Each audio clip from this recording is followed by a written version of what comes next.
Here's the burning question. I mean, the Padres are staggering. They lose 2 of 3 to Pittsburgh at home. They lost 2 of 3 to Washington at home. They lost 2 of 3 to Kansas City at home. They have never won an extra inning game. All their statistics are skewed towards abysmal. And yet, you can't buy a ticket to a home game. I mean, to me, it's phenomenal. The Padres have now had 40 sellouts at home this season, Amazing. 18 sellouts in a row.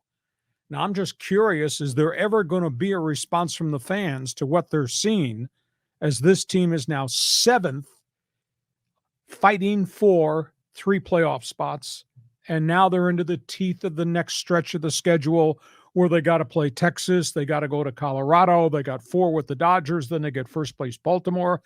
I don't know how they survive this, and that's a real question you just posted.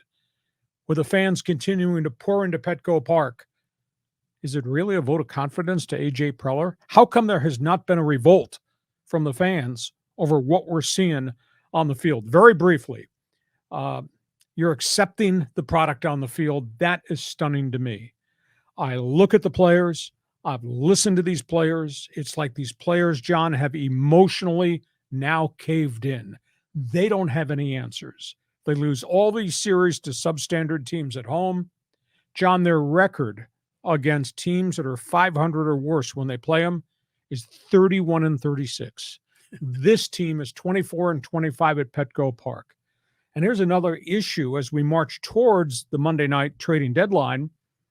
They're over the budget as it relates to the third tier of the luxury tax. When you take their payroll and the benefits which go into that accounting, they're at $277 million. They are already over the third threshold of the luxury tax, which means their first round draft picks get penalized and they go farther back.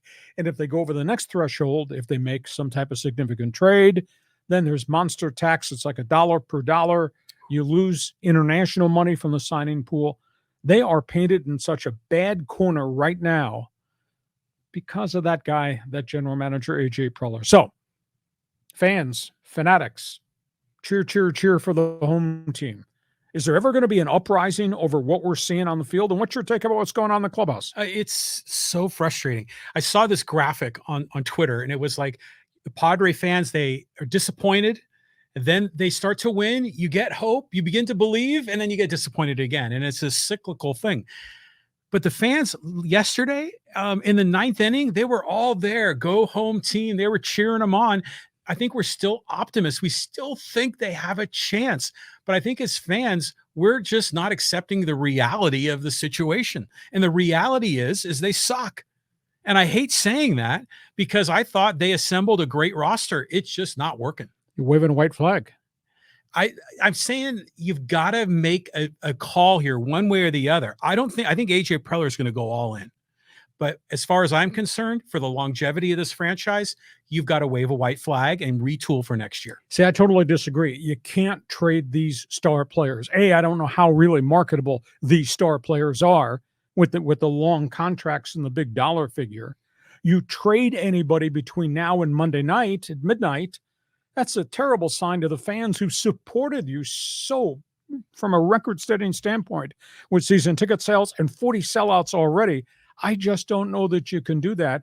And by the way, I don't want to see any of the guys at A or AA because they've got another cluster of kids coming a couple of years from now. I don't want to see him trade any more guys away. He's traded the farm system away twice, and he's spent beyond the budget. And where are they? They're 7th of the teams fighting for the 3 playoff spots, and they're a long distance back from making it. But I just can't see them busting this thing up.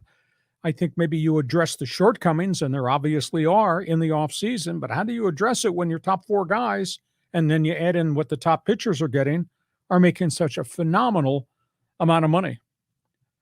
I'm not calling for anybody's head, but somewhere along the line, there's got to be some accountability here, before we get to the offseason as to who's to blame for the shame of what this is. And part of it's in the clubhouse. Part of it might be in the dugout with the manager. I think a chunk of it's that guy, AJ Preller. Well, the fans just storm into Petco Park because it's a great time out. That's a vote of confidence to Preller. Nobody's holding him accountable for anything. How can that be? It's amazing because I think we all have the faith. We all are glass half full, but we're not. We're evading reality, and that's the challenge here. But it's like that Einstein quote. You keep repeating the same thing over and over, expecting a different result. That's what we've been doing. And so, you can maybe get another guy here to plug in. I mean, what did you think about in a game where ninth inning, they had the big rally, Soto comes up with hurt his finger, but he still got a walk. And then here comes, what's the kid's name? Taylor Cowley or, some AAA guy, nice kid. Instead of Matt Carpenter, who's being paid $12 million over Yes. 2 years, although he hasn't done anything of late. You would think you'd want some experience in there, as bad as that experienced player has shown lately. But I concur. If we're going to start talking Bob Melvin mistakes, yeah, there's a laundry list there, and Preller's mistakes. Yeah. Holy cow. Not good. Okay. That's the story on the Padres. Okay. Hey, fans forum question. You're on with us on live stream. Your response. You're going to continue to support this team? Give us an opinion.